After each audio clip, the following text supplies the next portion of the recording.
femme seule, sans enfant, qui travaille avec des orphelins depuis 12 ans. Elle dirige une maison pour enfants abandonnés et agit comme directrice médicale pour des organisations caritatives.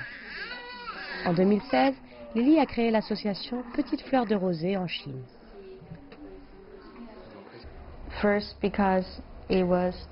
D'abord pour moi, c'était simple. Je ne faisais pas de politique, je travaillais juste pour les enfants. Ils souriaient et ça me tranquillisait, pas de pression.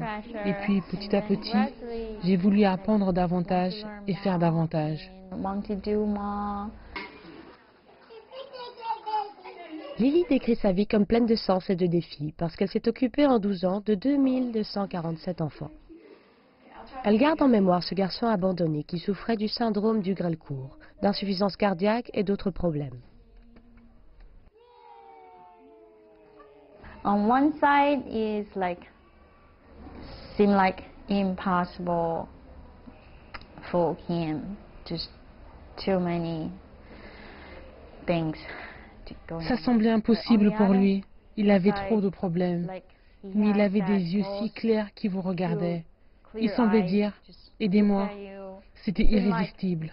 Saying like, help me. So that's the very struggling part. Lily n'a plus jamais abandonné ce garçon de 3 ans appelé Cam. Aujourd'hui, il vit une vie heureuse dans une famille d'accueil américaine. Une chose est sûre, le travail de Lily ne passe pas inaperçu et elle a inspiré beaucoup de personnes autour d'elle qui aident à leur façon, par des gestes grands ou petits, pour donner une chance à ses enfants de vivre et d'avoir une vie saine.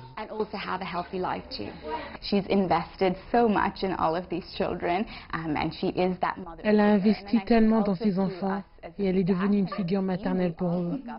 Et nous tous, le personnel, l'équipe, la regardons comme une mère et nous la voyons tous ainsi. Je pense que Lily a beaucoup d'histoires à raconter sur les enfants qu'elle a aidés, à qui elle a donné une chance. C'est ce que les mères font et c'est ce que Lily a fait avec tous ses enfants. Petite Fleur de Rosée accueille actuellement 75 enfants. Lily n'a pas d'enfants à elle, mais elle dit en avoir plus de 2000. Tous les enfants qu'elle a aidés peuvent la remercier et lui souhaiter aujourd'hui, avec nous, une excellente fête des mères.